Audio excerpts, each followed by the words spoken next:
Sodium మెటల్ను కిరోసిన్లోంచి బయటకు తీసుకుని దాన్ని కట్ చేసి ఒక చిన్న పీస్ తీసుకున్నాం. ఇప్పుడు దానికి ఉన్న కిరోసిన్ కూడా తీసేయాలి. యాక్చువల్గా కిరోసిన్ మనం ఏం చేస్తామంటే ఈ ఫిల్టర్ పేపర్ పైన వేసి దాన్ని దానికి అంటుకొండే కిరోసిన్ను రిమూవ్ చేసేసి ఇప్పుడు ఏం చేస్తామంటే దీన్ని ఈ ఫిల్టర్ పేపర్ పైన పెట్టి దీంట్లోకి వదిలేస్తాం, వాటర్లోకి. అప్పుడు ఏమవుతుందంటే ఈ సోడియం మెటల్ వాటర్తో రియాక్ట్ అవుతుంది. ఆ రియాక్ట్ అయినప్పుడు జరిగేటటువంటి ప్రొసీజర్ని మీరు చూడండి. లే బాబు సందీప్, దూరంగా వెళ్ళు.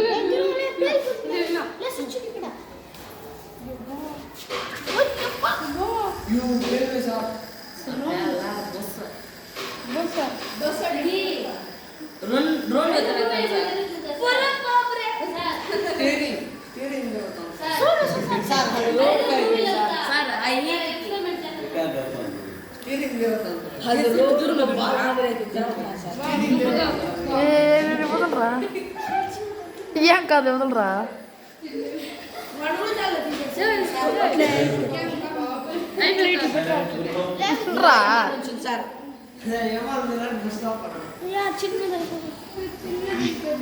అది వాటర్తో రియాక్ట్ అయిపోతుంది.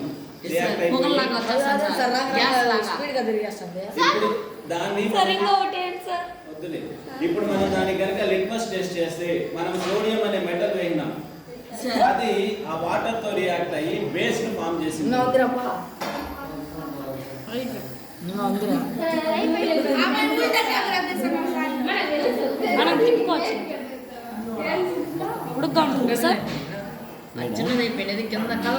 ఎక్కువ లేదు, హీట్ లేదు సార్.